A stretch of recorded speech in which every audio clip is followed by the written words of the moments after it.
நாங்கள் இந்த ஆண்டு முழுவதும் போனால் எந்த கூட்டத்தை பார்க்க முடியுமோ அதே ஒரே நாளில் பார்க்குற மாதிரி ஒரு வாய்ப்புனா அது காரைக்கால் கார்னிவல் என்பது எந்த ஒரு சந்தேகங்கள அளவுக்கு வெள்ளம் வாங்கன்னு இன்னைக்கு தான் உண்மையிலே வெள்ளத்தில் பேசுகிறோம்.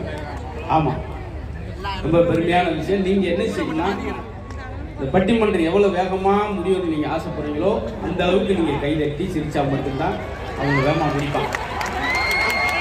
அதுக்காக இப்பயே முடிச்சு போக முடியாது, கொஞ்சம் கொஞ்சமாக போகலாம், தப்பு கிடையாது. ஆமாம், என்ன ஏறி இந்த பக்கம் இறங்கி போக முடியும். ஒரு பேச்சாளர் 2 வார்த்தையாவது பேசிட்டு போகும். இந்த விழாவை ரொம்ப பெருமையோடும் அருமையோடும் நடத்துகிற காரைக்கால் மாவட்ட நிர்வாகம், புதுச்சேரி சுற்றுலாத்துறை, கலை பண்பாட்டுத்துறை மற்றும் வேளாண் துறை இணைந்து வழங்குகிற இந்த காரைக்கால் கார்னிவல், அதாவது திருவிழா 2025 மற்றும் மலர் கண்காட்சி. இத்தனை மலர்களுக்கு முன்னாடி அந்த மலர்லாம் ஏமாற்றுற அளவுக்கு இதெல்லாம் உங்களை கூட்டு பண்ணுறதுக்காக பேசுனது. கடைசியில் நாங்கள் தன்னம்பிக்கை இழந்துருவோம் போல தெரியுது. இருந்தாலும் வந்திருக்கிற பெருமக்கள், விருந்தினர்கள் எல்லாருக்கும் நன்றி சொல்லிட்டு எங்களுடைய நிகழ்வை தொடங்குவது பெரும் மகிழ்ச்சி. ஐநா சபை வாசல்ல ஒரு அழகான வாசல் மொழிகளும் அது யாருடைய மனசில் புண்படுத்தாத தூய்மையான வாசமாக இருக்கணும். 6800 மேற்பட்ட மொழிகள் உலகத்தில் இருக்கு. இந்த 6800 மேற்பட்ட மொழிகள்ல எந்த வாசகத்தை ஐநா சபையில் எழுதுனா அழகா இருக்கும், எல்லாரும் ஏற்றுக்கொள்வாங்க அப்படின்னு சொல்லும்போது தேடி பிடித்து கடைசியில் ஐநா சபையில் என்ன எழுதினாங்க தெரியுமா? யாதும் ஊரே யாவரும் கேளின்னு சொல்லி கவிஞன் பூங்குன்றார் வார்த்தைகள். இதுதான் தமிழுக்கு பெருமை. அதனால் தமிழை வணங்கி உங்களை வணங்கி நாங்கள் தொடங்குவது ஆனந்தம். என்ன தலைப்பு? இந்த 3 நாளும் கலகலன்னு எல்லா விழாவிலும் ஒரு மகிழ்ச்சி இருக்கும். நம்ம தமிழர் விழாவில் மட்டும்தான் மகிழ்ச்சி தாண்டி ஒரு நெகிழ்ச்சி இருக்கும். மித்த விழாவில் நெய் இருக்கும், அதையும் தாண்டி இதில் ஒரு நேசம் இருக்கும். ரொம்ப மகிழ்ச்சி. அதாவது 150 பேருக்கு இடத்துல விழுந்து சிரிப்பாங்க. இன்னைக்கு 55000 பேர் எங்களை அரளை வச்சுக்கிட்டு இருக்கீங்க. இன்னைக்கு என்னதான் நீங்க செஞ்சீங்க, என்ன செய்ய முடியும் பார்ப்போம்டா அப்படின்னு சொல்லி.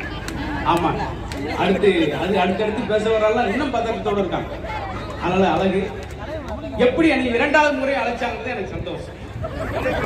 2வது முறை நான் காரைக்காலுக்கு வர்றதுக்கு ஒரே காரணம், காரைக்கால் நான் வருவதற்கு ஒரே காரணம், ஒரே ஒரு போன் கால். அதான் காரைக்கால். இந்த மாதிரி ஒரு மார்க் காமெடினா எடுக்கும் போலன்னு தெரிஞ்சு வச்சு, அது மாதிரி இந்த மாதிரி நாங்கள் போகிறத எங்களுக்கு நல்லது நினைக்கிறேன். இந்த பெருமையான காலங்களில் எனக்கு பிடித்த நண்பர்களோடு இந்த 2025 காரைக்காலில் தொடங்கியிருக்கின்றது எனக்கு ரொம்ப ரொம்ப பெருமையான விஷயம். நெஞ்சத்துக்கு நெருக்கமான தமிழகத்தினுடைய தலை சிறந்த பேச்சாளர்கள் 12 பேர் லிஸ்ட்டை கேட்டீங்கன்னா அதில் இந்த 4 பேர் இருப்பார்கள். நான் இன்னும் பாடர் பாஸில் இருக்கேன், நான் வெயிட்டிங் லிஸ்டில் இருக்கேன். நானே அந்த அளவுக்கு சிறம்பட பேசக்கூடிய, அழகாக பேசக்கூடிய இந்த மாதிரி மேடை நீங்க பார்க்க வாய்ப்பே ரொம்ப குறைவு. அவ்வளவு அழகான பேச்சாளர்கள். அவர்களை ஒரு சின்ன அறிமுகம், பட்டிமன்ற தலைப்பு, எல்லாத்துக்கும் தலைப்பு அவசியம். சரிங்களா? திட்டிக்கிட்டே இருக்கான் ஒருத்தனை, அவனுக்கு ஆசீர்வாதம் பேர் வச்சிருப்பான். அடின்னு அடிச்சு உதச்சிக்கிட்டு இருப்பான், அவனுக்கு அன்பரசன் பேர் வச்சிருப்பான். சேர்ந்தே உட்கார மாட்டேன், அவனுக்கு அமர்நாத்னு பேர் வச்சிருப்பான். ஆனா நாங்க எங்க பட்டிமன்றத்துக்கு வச்சிருக்க பேர் அழகான தலைப்பு, இந்த பண்டிகையை ஒட்டி. அதாவது இன்றைய சூழலில் பண்டிகை என்பது பகட்டிற்காக கொண்டாடப்படுகிறதா இல்ல பண்பாட்டிற்காக கொண்டாடப்படுகிறதா? பகட்டிற்காக என்று பேசுறதுக்கு 2 பகட்டாட எல்லாம் வரும், ஒன்னொன்னாத்தான் வரும். பதட்டத்துல தலைப்பு சொன்னதே பெரிய விஷயம். இதுல அங்க இங்க நீங்களே என்னை காட்டி கொடுத்து பகட்டிற்கு தான், பண்பாட்டுக்கு சேல சார். ஏன்னா ஒரு விழாவும் வரும்போது ஆண்களுக்கு செலவை பத்தி எல்லாம் பயம் இல்லை. இதுக்கு செய்ய போற பலகாரத்தை நினைச்சா பயம். என்னத்தை செய்ய போறாளோ ஏதை செய்ய போறாளோ. எனக்கு ஆச்சரியமா இருக்கு சார், இன்ன வரைக்கும் பலகாரத்தை செஞ்சு வாட்ஸ்அப்ல வச்சா அத்தனை லைக் வருது, வாயில வச்சா வாந்தி வருது. அதான் நம்மளுக்கு பாத்தீங்களா, இப்படி தாங்க பழக்கம். அதைத்தான் இவங்க பேச போறாங்க. சார் இதெல்லாம் சும்மா சார், உண்மையா வருது சார். ஒரு பொண்ணு கல்யாணம் ஆகி வீட்டுக்கு ஒரு பொண்ணு வாந்தி எடுக்குதுன்னா அது என்ன அர்த்தம்? சமைச்சிருக்கணும். ஆம்பளை வாந்தி அடிக்கிறான்னா அவன் சமைச்சிருக்க அந்த அம்மான்னு அர்த்தம். அப்படி ஆயிடுச்சு சூழல். அதனால இது வெறுமனே வாட்ஸ்அப்புக்காகவும் சோசியல் மீடியாவுக்கு மட்டும்தான் சார். நெசத்திலே அப்ப பண்பாடே கிடையாது அப்படின்னு பேசுறதுக்கு பெரும் பேச்சாளர்கள். நானும் அவரும் 22 வருட நண்பர்கள். அதை விட மேடையில பேசுறது தான் அவர் நெசலைட்லையும் கடைபிடிக்கும். நிறைய பெரிய பெரிய பேச்சாளர்கள் மேடையில் ஒன்று பேசுவாங்க, அவங்க நடந்துக்கிற ஒன்றா இருக்கும். அவங்க வீட்டுக்கு போயிருந்தேன். வீட்டில் 4 பக்கம் திரும்புற பக்கம் ஃபுல்லாம் தமிழ் எழுத்துக்களை வீட்டில் பொறித்திருக்கிறார். அதான் ஒரு தமிழ் பேச்சாளருக்கு அந்த மிகச்சிறந்த அழகு. இல்லை என்ன குறிக்கோளோட வந்திருக்கீங்கன்னு தெரிஞ்சா கூட எனக்கு ஒரு 9 மணிக்கு ஒரு பஸ் இருக்கு மதுரை முடிச்சு நான் பாட்டு கிளம்புவேன். நீங்க என்ன செய்யணும்னா நீங்க உங்களுடைய உற்சாகம் தான் இந்த எங்களுக்கு வந்து மிகப்பெரிய மகிழ்ச்சியை கொடுக்கும். அந்த அளவுக்கு இன்னொன்னு அவருடைய இந்த பண்பாடு என்று பேசுறதுக்கு இவங்கெல்லாம் பேசுறாங்கன்னா அது பண்பாடுக்கு இவர் தான் பொருத்தமானது. மலேசியாவுக்கு சென்றிருக்காரு, அவளை ரிசீவ் பண்றதுக்கு வந்து அந்த லேடி ரொம்ப கவுடு ரொம்ப ஷார்ட்டா போட்டிருந்தாங்க. முதல்ல என்ன செஞ்சாருன்னா ஈரோடு மகேஷ் அவர்கள் அந்த பெண்ணை கூட்டு போய் ஒரு கடையில வந்து ஜவுளி கடையில முழு ட்ரெஸ் எடுத்து கொடுத்து இதை போட்டுக்குவாமா அப்படின்னு சொல்லி அங்க போய் மலேசியாவில் போய் நம்ம தமிழ் கலாச்சாரத்தை சொல்லியிருக்கக்கூடிய அருமையான நண்பர், அடுத்த தலைமுறைக்கான மிகச்சிறந்த ஒரு முன்னுதாரணமாக இருக்கக்கூடிய ஒரு பேச்சாளர் யாருன்னு கேட்டீங்கன்னா அருமை நண்பர் ஈரோடு மகேஷ். அவருக்கு ஒரு பெரிய கரவசம் கொடுத்து அவர் அன்போடு வருவார். ஒண்ணுன்னா அதே பகட்டிற்கு தான் இன்றைய பண்டிகையில புறா கொண்டாடுவது பகட்டிற்கு தான் என்று பேசுறதுக்கு வந்திருக்கிற அடுத்த கட்ட பேச்சாளர்.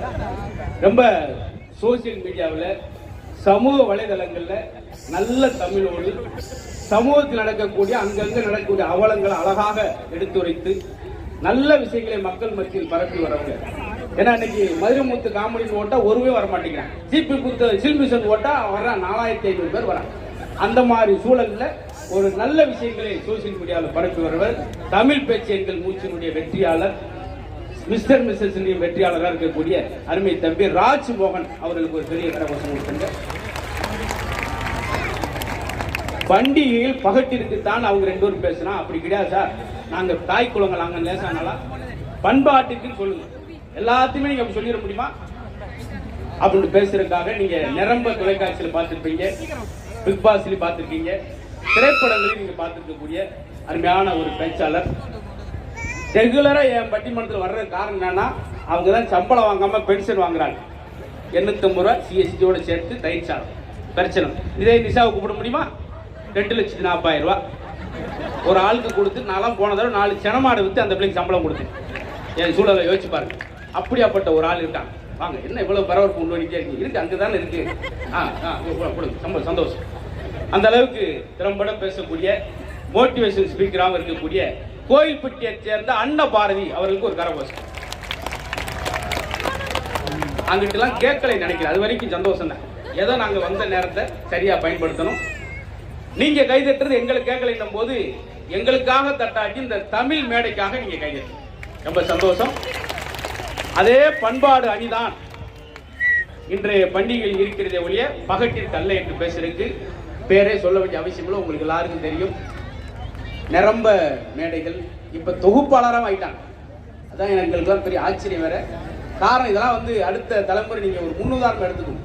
தான் இருக்கிற நெகட்டிவ் புறம் பிளஸ் ஆக்கி ஒரு மனுஷி ஜெயிக்க முடியும்னா அதுக்கு ஒரே ஒரு உதாரணம் அறந்தாங்கி நிஷா அவர்கள். அது மட்டும் இல்லாமல் இன்னைக்கு சமூகம் சார்ந்த சமூக சேவையில் ஈடுபட்டிருக்கக்கூடிய நல்ல ஒரு பண்பாளர் நிஷாவுக்கு ஒரு பெரிய கரகோஷம் கொடுத்து அன்போடு வாழ்த்துங்க. இப்பொழுது பட்டிமன்றத்தை நாங்கள் முறையாக தொடங்குகிறோம். மித்த மேடையில் மாதிரி சல வளவலன்னு இருக்காங்க. எந்திரிப்பாங்க, பேரை சொல்லுவாங்க, உட்காருவாங்க, இவ்வளவுதான். நாங்கள் மித்த மேடைகள் மாதிரி குழப்ப மாட்டோம். அதுக்கு நீங்களாம் எங்களுக்கு செய்ய வேண்டியது நல்ல நிரம்ப கைதட்டி. ஏன்னா காரைக்கால் வந்து இளைஞர்கள்லாம் பந்தக்கால் போட்டு சொந்த காலில் நிற்கிற மக்கள் தான் காரைக்கால் மக்கள்ன்றது நான் வாட்ஸ்அப்பில் படிச்சிருக்கேன். அதை விட பெருமையான ஒரு 63 நாயன்மார்களில் சிவனே எந்திரிச்சு கும்பிடக்கூடிய காரைக்கால் அம்மையாரை பெற்றுக் கொடுத்த அருமையான ஊர்னும் போது இன்னும் ஒரு கூடுதல் சந்தோஷம். பார்த்தீங்களா, உங்க ஊர் பெருமையை மட்டும் சொன்னா கைதட்டுறீங்க, எங்க பேச்சாளர் பெருமையை சொன்னா முதுகு வச்சுட்டு உட்காந்துருக்கீங்க. அது நாங்க என்ன செய்ய முடியும்னு நினைக்கிறீங்க? அதனால கள்ளங்கோடம்பலாம சிரிச்சு பொங்கல் வந்துச்சு, பொங்கல் வருது என்னமோ அது சார்ந்த ஜோக்கு முதல்ல வந்து. நான் ஒரு பைட்டு கேட்டேன், அந்த பொங்கல் எப்படி போச்சு, வாய் வழியாதான் அப்படின்னா நீங்க நினைக்கலாம் போன தடவை இருக்காம சொல்லியிருக்காம போல. நான் ஒன்றும் பயப்பட மாட்டேன், அடுத்த வருஷம் இருக்கான்னு சொல்ல போறேன் அப்படி நீங்க நினைச்சிட வேணாம். ரொம்ப பண்டிகைகள் அன்னைக்கு எப்படி இருந்தது, இன்னைக்கு எப்படி இருந்தது? லைட் இருந்தீங்க கேட்கலையா? உற்சாகம் சரி, வெறும் 85 ரூபாயில இவ்வளவு ஒரு உற்சாகத்தை நான் பார்த்ததே இல்லை. அமைதி. அதனால ஒவ்வொரு பேச்சாளர்களுக்கு தயவு செய்து நல்ல கருத்துக்களை சொல்லும்போது கைதட்டுறதும் நல்ல விஷயங்களை சொல்லும் போது நீங்க மனமகிழ்ச்சியோடு சிரித்து மகிழ்ந்தால் அவங்களுக்கு கொடுக்கக்கூடிய மிகப்பெரிய பரிசாக நாங்கள் எதிர்பார்க்கிறோம். அதனால ஒவ்வொரு எத்தனையோ விழாக்கள், எல்லா விழாவிலும் எல்லாம் சந்தோஷமா இருக்க போறோம். செலவழிக்கிற ஆம்பளைக்கு தான் பாருங்க, 100 ரூபா கொடுத்தா மட்டன் சூப்புன்றான் கடையிலே, 50 ரூபா கொடுத்தா சிக்கன் சூப், அதுக்கு கம்மியா கொடுத்தா விரல சூப்பா பண்றான். அது விரல சூப்பு வீட்டு வரைக்கும் போறேன், கடைசியில் வீட்டுல வந்து 4 விரல இருந்துருக்கு. ரொம்ப நன்றி. நான் வந்து ஹைலைட் ஷோக்காக இறக்குறேன். அதுவே இந்த ஜாக்கிரதை இறக்கும் போது ஏறக்குறைய சுமாரான விஷயத்தெல்லாம் எப்படி ஆரம்பிக்க போறேன்னே தெரியல எனக்கு. அதனால எனக்கு ஒரு விழான்னு வந்தா எல்லாரும் முகத்தில் மகிழ்ச்சிருக்கேன் சார். இன்னைக்கு இவ்வளவு பிரம்மாண்டமா ஏற்பாடு பண்ணி இந்த கார்னிவல்ல இவ்வளவு மக்கள் இந்த இடத்துல ஒன்னா கூட்ட முடியும்ன்றதே மிகப்பெரிய சாதனை. அதுவே நாங்க பாராட்டணும். அதனால நேரத்தை நாங்க விரயம் பண்ணாம ஒவ்வொரு விஷயமா சொல்லி ஆரம்பிக்க போறோம். இந்த விழா நடந்து வருவதற்கு எல்லா வகையிலும் காரணமாக இருக்கக்கூடிய அனைத்து நிர்வாக பெருமக்களுக்கும், நிர்வாகிகளுக்கும், உறுப்பினர்களுக்கும் நாங்கள் நன்றி சொல்லிட்டு இப்பொழுது பட்டிமன்றத்தை தொடங்க போறோம். எத்தனை விழா சொன்னாங்க, தீபாவளி அப்படின்னால ஆம்பளைக்கு நெஞ்சு வலி. அதே போல நான் தொடக்கத்தில் ஒன்று சொன்னேன், தீபாவளி எதுக்காக கொண்டாடுறது, கரும்பு எதுக்காக பொங்கல் அன்னைக்கு சாப்பிடுறது. நான் கூட ஒரு சின்ன வீடியோ போட்டிருந்தேன். இன்னைக்கு பொங்கல்னா என்னன்னு அடுத்த தலைமுறைக்கு தெரியுமா அப்படின்னு கேட்டா தெரியாது. பொங்கல் வச்சு எப்படி இறக்கணும், பூரா வந்து ஆரியவன்ல ஒரு 50 ரூபாய்க்கு பொங்கல் வாங்கிட்டு வந்து இந்தாண்டு வச்சு சுருக்கமா முடிச்சிடும். அதெல்லாம் இந்த இடையில சொல்லுவாங்க சார். இவ்வளவு ஒரு மேடையில எங்களுக்கு ஒரு 100 பேருக்கு எங்க பட்டிமன்ற தகவல் சரியாக போய் சேர்ந்தாலே அது தம்பி அது செய்யக்கூடாதுப்பா. ஆமா, சலசலப்பா இருந்தீங்கன்னா நாங்க நீட்டிக்கிட்டே 4 மணி நேரம் பேசுவேன் நான். ஆமா, கேட்க விருப்பம்னா பின்னாடி வந்துடுங்க. கேட்கிறவங்களுக்கு தொந்தரவு பண்ணக்கூடாது, அதுதான் நான் சொல்றேன். ரொம்ப சந்தோஷம். இப்பொழுது முறையாக பட்டிமன்றத்தை தொடங்குகிறோம். இன்றைய சூழலில் பண்டிகை என்பது பகட்டிற்கா பண்பாட்டிற்கா என்ற விவாதம் முதலாவதாக தொடங்குகிறது.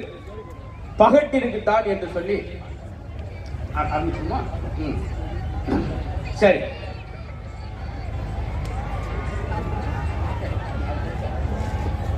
அருமைக்குரிய அருமை தம்பி, தமிழ் பேச்சு எங்கள் மூச்சுடைய அருமையான ஒரு பேச்சாளர், மக்கள் மனதில் நல்ல தமிழ் ஆர்வமிக்க மனங்களை இடம் பிடித்திருக்கக்கூடிய ராஜ்மோகன் அவர்களுக்கு பெரிய கரகோஷம் கொடுத்து அவரை ஆரம்பிக்கும்படி அன்போடு வாங்க.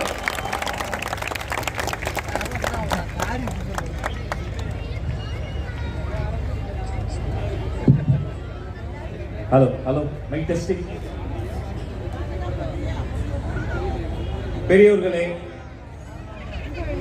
பெரியோர்களே, தாய்மார்களே, நல்லவர்களே, வல்லவர்களே, அப்பாக்களே, அம்மாக்களே, அண்ணாக்களே, அக்காக்களே, தங்கச்சிகளே, தம்பிகளே, ஓடி ஓடி உழைக்கக்கூடிய உழைப்பாளிகளே, அந்த உழைப்பாளிகளின் குடியிருந்த கோயிலே, அறுசுவை மன்னவர்களே, ஐந்திணை மக்களினுடைய மண்ணின் மைந்தர்களே, நாளும் தெரிந்தவர்களே, முத்தமிழ் ரசிகர்களே, இரண்டடி பேச்சாளர்களே, எப்போது வந்தாலும் ஒன்றாகவே இருக்கக்கூடிய காரைக்கால் தமிழ் ரசிக பெருமக்களே, என் பேச்சுக்கு தட்டுவதற்காகவே கைகளோடு காத்திருக்கக்கூடிய மக்களை அத்தனை பேருக்கும் அன்பான வணக்கத்தை சொல்லி, நடுவர் அவர்களே, பட்டிமன்றம் கூப்பிட்டீங்க.